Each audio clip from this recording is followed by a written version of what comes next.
Hello, everyone. My name is Bailey DePrima, and I am a second year occupational therapy student at the University of Tennessee Health Science Center.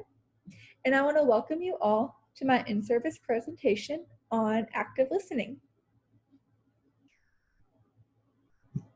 So, let's talk about some learning objectives. After today's session, I hope that you all are able to define what active listening is, identify ways to demonstrate active listening, and identify at least 2 ways occupational therapists can benefit from using active listening.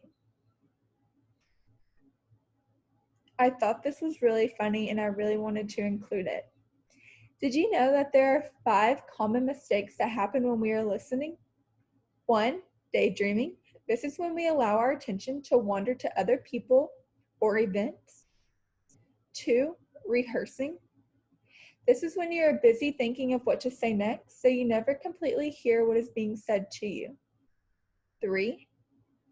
Filtering. This is when you only listen to certain parts of the conversation. 4. Judging. This is when we have stopped talking and listening altogether because we have already judged, placed labels, or made assumptions. And 5. Distractions. Distractions occur when our attention is divided by something else going on, whether it be an internal or external distraction. Can you think of a time where you have been guilty of any of these mistakes? Because I can. And I can think of a time where this has happened to me, and it doesn't feel too good.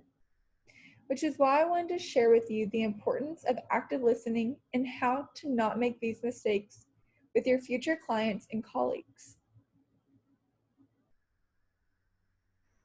So, what is active listening? Active listening involves listening attentively and concentrating on what is being communicated. Unlike what we talked about on the previous slide, active listening involves redirecting your focus from what is going on inside your head to the needs of who you are communicating with. Something that you need to remember and understand is that listening is not the same thing as hearing. However, listening is an active component of hearing. It is a conscious effort we make to listen and understand what is being said to us. It's also an easy way to connect with others and build relationships. Now let's talk about some steps and tips and tricks to demonstrate active listening. What does active listening involve? Active listening involves nonverbal communication. Demonstrate that you are engaged in paying attention nonverbally by putting your phone away and limiting those distractions. Make subtle eye contact and have an open body posture by sitting up straight and turning your body towards the person who is talking. Nonverbal communication also involves you noticing the speaker's nonverbal communication. Look at the person you are speaking with. How is their mood? Are they showing any emotion? Are they happy, nervous, or upset? How is their posture? You can actively determine this by noticing their nonverbal communication while engaging in conversation with them to get a better understanding of what is being said. Next, active listening involves verbal communication. This involves asking really good questions. Ask those questions that are open-ended, like why, how, and what if. Avoid questions that can be answered with a simple yes or no. There will be times where questions aren't appropriate, but you can still let the speaker know that you are engaged by making small comments like, yes, I hear you, or yeah, that makes sense, or go on. And sometimes you may not even have to make a full word. You could simply give a nod your head, and give a smile. This will let the speaker know that you are engaged and paying attention to what they have to say. Next, active listening involves responding to what someone just said. Emphasis on the word just. We do this by reflecting on what you had just heard. Once the speaker is finished talking and it is your turn to respond, paraphrase what was just said to you.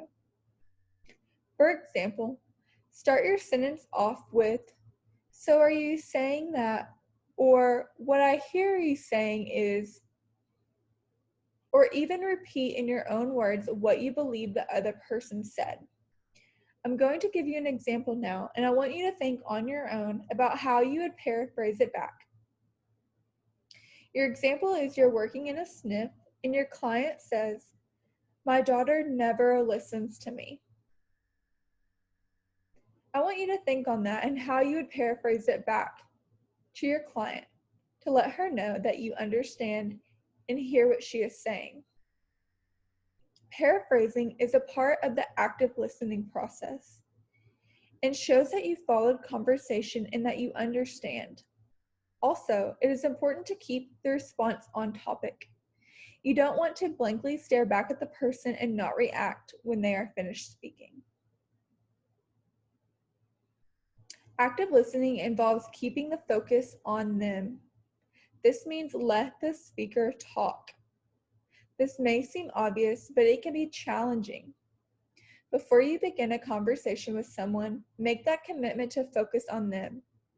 Try to not let your own story overshadow what they are sharing with you. For example, if someone is sharing with you how they are sad about a lost pet, don't respond by talking about the time that you have lost your pet. Instead, ask them a follow-up question to show that you care about their experience. Keep your response relatable, but also concise and consistent to what they are sharing.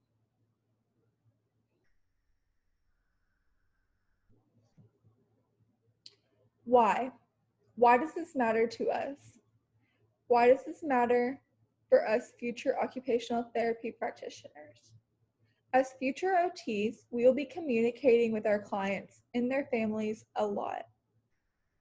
We'll be communicating with them during the initial eval, throughout intervention, and even during discharge. It is vital that we not only understand how to demonstrate active listening, but why we should implement it into our daily lives and our future practice. Active listening can benefit us as future practitioners because we all know how important it is to gain trust. When we active listen, it enables us to build rapport with our clients. It also allows you to understand their needs better, which is important for us to treat them appropriately and holistically. A recent study I read showed that active listening responses in initial interactions increase the recipient's perception of feeling understood when compared to other response strategies. Active listening will allow your conversations with others to be open and effective. This isn't just for clients, but for colleagues as well, because we know how important it is to relay information to our interprofessional people that we work with.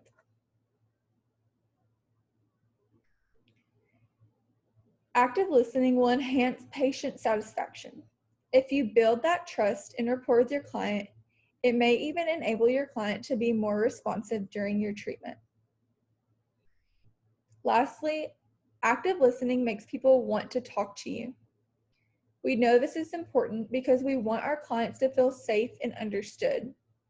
We want to know what is going on in our clients' lives so that we can communicate with them in order to determine the just right challenge and treatment plan that is specific to their needs.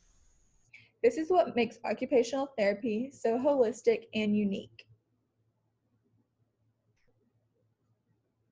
I would like to thank you guys for taking the time to actively listen to this important topic. I hope you have all learned at least something new and feel more prepared going into Level 2 fieldwork.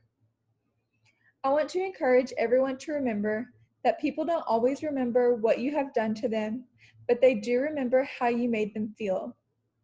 Active listening will help you better understand your client and give them encouragement and reassurance that you truly care about them and their needs. Individuals don't come see us because their life is going great. Most of the time, it's because their world has been turned upside down. And I want to encourage everyone to take the time to actively listen to your client so you can understand their needs holistically. I also want to encourage everyone to practice active listening throughout the next few weeks leading up to fieldwork. Call up a grandparent or a friend you haven't spoke to in a while and practice committing to them and the conversation. Practice those open-ended questions, reflecting, paraphrasing, and responding appropriately. I really think this will benefit us in the long run. Additionally, I want you to write down or think of a couple people you could consider good listeners. I bet that no one will write a person down who they don't like. And I bet the person you thought of or that you wrote down was someone that you love and respect. I want us all to be that person for our future clients. Lastly, I want to add that AOTA has an excellent resource on ways to improve your OT communication skills. To find this resource, you just type in active listening in the search bar on the AOTA website. It not only addresses active listening, but other communication skills as well. Also, please follow the link for the Google form. It should only take a few minutes to fill out. And I want to thank you all so much for paying attention to this in-service presentation.